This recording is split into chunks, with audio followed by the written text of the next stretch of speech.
Welcome back. President Biden caught using a cheat sheet of prepared answers during his White House press briefing.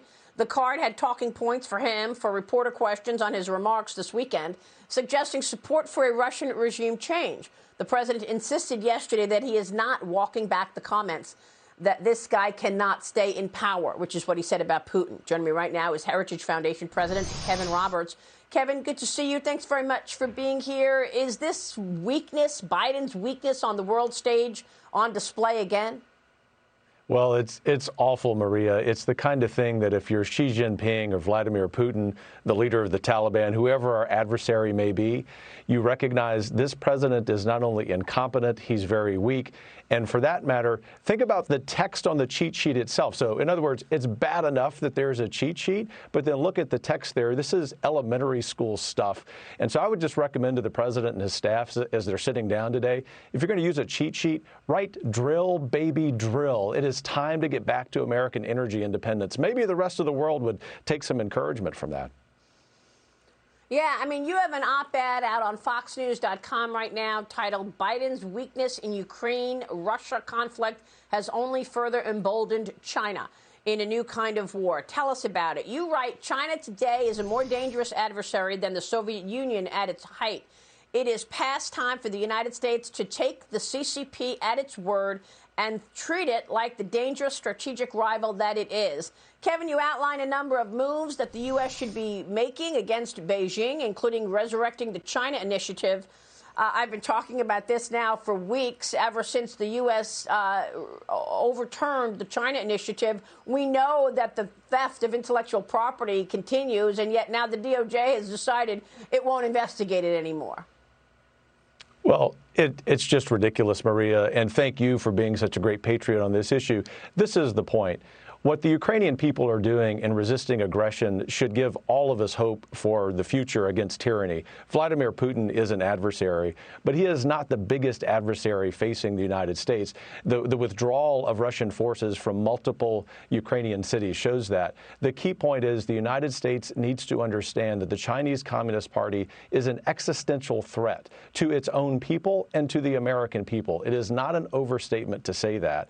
And so if you look at the back-footed nature with which President Biden has responded to the Ukrainian crisis, if you look at our withdrawal from Afghanistan, if you look at the fact that at this very moment we're negotiating the final stages of the Iranian nuclear deal, if you're Xi, why in the world would you think that America is an adversary? We at Heritage are trying to put daily pressure on this administration, on Congress, to stand up to this threat, to take the actions that you outline and then some. And I'll just say that I think if we can do that, the United States will defeat the Chinese Communist Party. But right now we're playing from behind, and this president is instilling no confidence whatsoever that our country is prepared for this fight. Well, unfortunately, this president continually calls China a competitor. And I keep saying it's not a competitor, it's an adversary. He will not call them an adversary. They're an adversary, and I lead a think tank, so I'm not given to hyperbole. You're not. They're an enemy. Let's just call a spade a spade. This is reality. Yeah. The Chinese people are not our enemy. It's a beautiful culture. It's the Chinese Communist Party, and the president has to say that. Yeah, my words exactly. Over the last several years, honestly. President Biden unveiled a massive $5.8 trillion budget yesterday. This is his budget for 2023, as you know. It includes the largest tax increase in history. It includes the largest increase in climate spending in history. $300 million to protect the southern border, but a big portion of that is for lawyers to represent the migrants. And it's a nearly 20% increase in the IRS budget. What are your thoughts on this? I've got to compare a 20% increase for the IRS and a 4% increase for defense spending. I mean, this is outrageous. Inflation is running at 8%. We know that. It's 10% on the producer level. And we got defense spending up 4%. That's a decline. You say this budget shows that the president is not serious about tackling inflation or protecting the nation. That's exactly right. And the headline that I would write, in addition to all the good points you make, Maria, is that this budget is designed to reorder America as we know it. Once again, no hyperbole intended. But if you think about where we're increasing spending with the Green New Deal, with so-called climate change, and ignoring what's going on at the southern border, all the while not investing in what we need to invest in regarding strategic defense, you know that this administration is not just incompetent.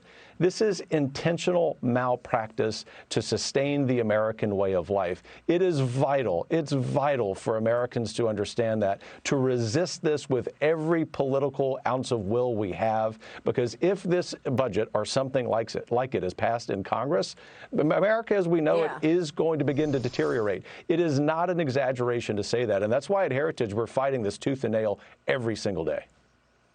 Kevin, what are the chances that this passes? I think some version of this budget passing is probably likely, Maria. I think the good news is that it's highly likely that the conservatives will be in power a year from now. We're also at Heritage saying, look, conservatives, if you're going to be in power a year from now, it's not enough for you simply to win the election. We expect you. Your base demands that you govern as conservatives, and it starts with killing this budget. Yeah.